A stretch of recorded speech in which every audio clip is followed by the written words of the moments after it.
All right, David Gupple, Thinker Farmer. I'm back, gang, here in South Louisiana, and I've realized, for all of those that know grasses up in Missouri area, which is where I've primarily been, you're looking at a completely foreign ecosystem.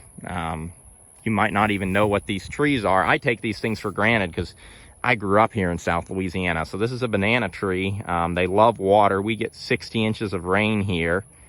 And you can see banana trees that away. There's a whole bunch of them back in there. I wish I'd planted more, gang. Got some mulberry trees in there. We might go look at them. An apple tree and a few pear trees. They were all supposed to be pear trees. But anyway, we're in a totally different ecosystem than Missouri. Missouri's a very brittle environment. I say very brittle. I can't say it that way. It's compared to South Louisiana, it is. We're right next to the coast. Missouri, you can go months without rain. Here in South Louisiana, you can get rain every day during the summertime. You can get a kind of a tropical pattern weather system.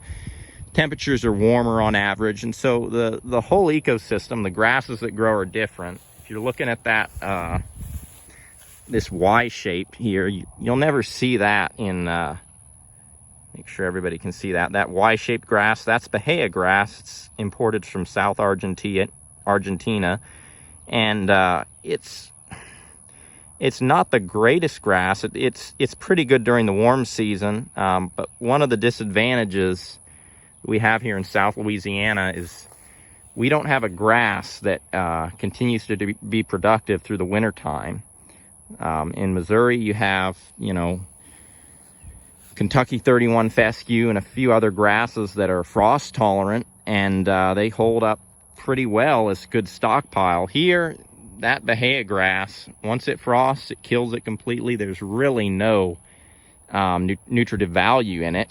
I mean, it's fodder, it's roughage, but there's very little nutrition the animals are getting from it. Here in South Louisiana, we also have Bermuda grass, which doesn't grow unless you have really, really high fertility, and it's more of like a carpet grass, which this area has just been grazed by the chickens. So chickens are pretty hard on pasture, but this is Bermuda grass, and the funny thing about it is this field has never had Bermuda grass planted. We haven't put on chemical fertilizer. I would say it's been about 15 years. There was a time when we did use chemical fertilizer, gang, I'll admit that. But we haven't used chemical fertilizer on this in 15 years, haven't seeded Bermuda grass. And Bermuda grass is taking over a large portion of this pasture now. And it's more palatable. It requires a lot more nitrogen. So all the chicken manure and the rotating through has slowly begun to change the ecosystem that, 5, 6 years ago, 7 years ago, this whole pasture was pretty much nothing but this right here, that Bahia grass. And Bahia, I used to make a lot of horse hay. You can make halfway decent or pretty decent horse hay with it if you cure it right and you harvest it at the right time of year. It's not nearly as good as Bahia grass, as Bermuda grass, needless to say. So anyway,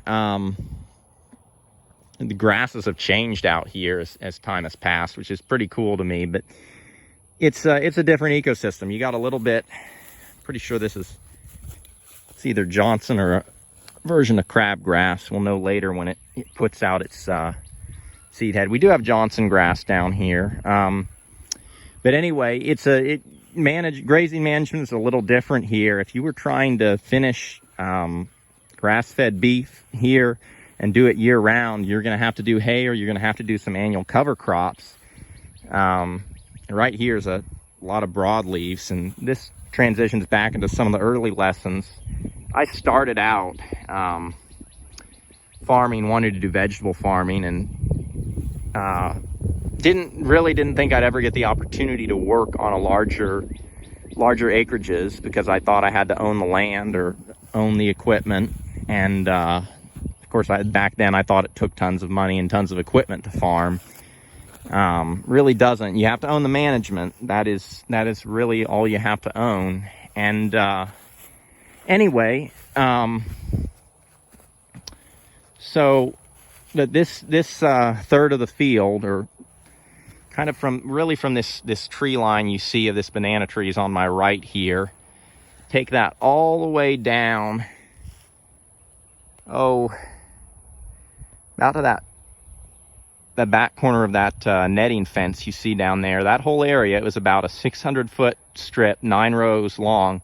I had that all tilled up to do vegetable production, and I never seeded anything to get it grow back. In hindsight, I kind of wish I had, although with grazing, we've got some different annual crab grasses that have grown in, and I think some Bermuda grasses started to come in, not a whole lot, but yeah, you can see Bermuda grass coming into the field now here and all up in here. So, and Bermuda grass is great grass for the chickens. It's easy on their feet. A lot more palatable for chickens than Bahia grass ever is. So the ecosystems, I mean, nature's slowly growing and filling things in, but we lost some soil during that time. And for me, every time I come back here and I look at how I changed the ecosystem, tilling it for a couple of years, I tell myself I'm never going to be a vegetable farmer. I even wrote it down in my life goals, gang.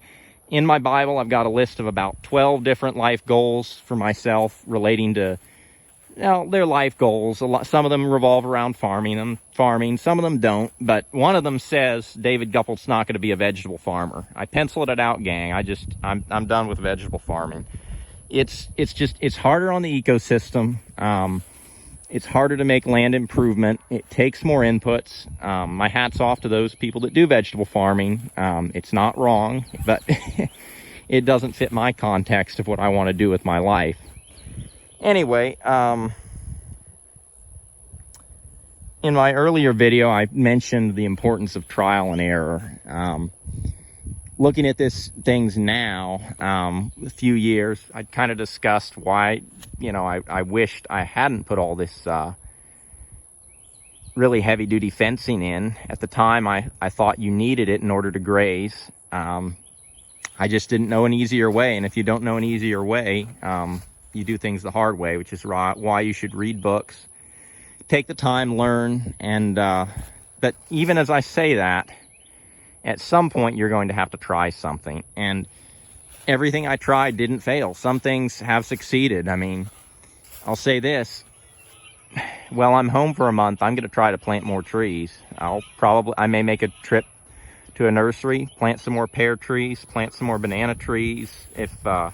Might split some of them. A banana tree, just briefly, an example. This is what excites me about nature. I mean, if you're anybody that says, how are we going to feed everybody? There's not enough land. Gang, there's so much solar energy that is being wasted around the world right now. It's ridiculous. And solar energy, I mean, even if you're not necessarily growing food directly off of it, you're ultimately putting more energy back into the soil as you grow more plants and things. So every single plant, you don't have to have a completely extractive view of an acre of land, I guess is what I'm saying. But each and every one of these banana stalks here in the ground, that you can cut and break those off and plant another tree. And provided you don't do it in a drought, do it the right time of year, which for banana trees is normally early spring. April's a great time of year. That's when we did most of these trees, and you got weeds and things growing up. We actually did it, my sister and I, primarily as shade, and then we also did it hoping to get fruit, which first year they didn't bear fruit. They may in future years, but we did it for the shade for the chickens, and also to help with water, because this field will flood certain times of the year because there's so much water. And the more water we can pull into the banana trees and keep off the landscape, or keep from running off into our ditches, better off we are. Anyway, but this here is a mulberry tree, and got several more of them. They've bore fruit before. The season for mulberries is already for these trees is pretty much past. It's a little bit late in the year for that. Anyway, it's been a lot of things to learn here, I guess is my point. And in hindsight, I wish I hadn't done things I did, but I also know if I hadn't done any of them, I wouldn't have learned anything. And whether it's what I do take away from most of it is most of these trees that I planted, I haven't regretted. That was a very low cost decision on the whole. A lot of the trees I was able to get for free. Some I had to buy. Some of them I was able to make off of trees we already had by, and you can study these things to figure them out. Just nursery skills, how to plant and grow different trees, and making runners off of fig trees and such. And the watering system, you know, PVC pipe 5 years ago is pretty cheap. 20-foot sections were probably running $5, $6, $7. So you can do the math pretty quickly. 500, 600 feet of piping, I might have spent $100, $150 for all of it. Glad I put it in then and not now, needless to say. But anyway, you know, low cost decisions. Watering, a lot of us, we choke about putting in watering systems, but they're really low cost and simple. And watering systems, as one farmer put it, if you don't have water, you don't have anything. Watering systems pay in the long run. A lot of the more expensive decisions I made here, and I realize we're talking small acreages, but these decisions, they really apply regardless of acreages. Low cost decisions are usually the best ones. And anyway, with that, gang, I'm going to wish you all blessings for the journey, and keep in mind, trial and error, you can't Google experience. So don't be afraid to go out and try something and learn from it. And with that, keep it real and take care.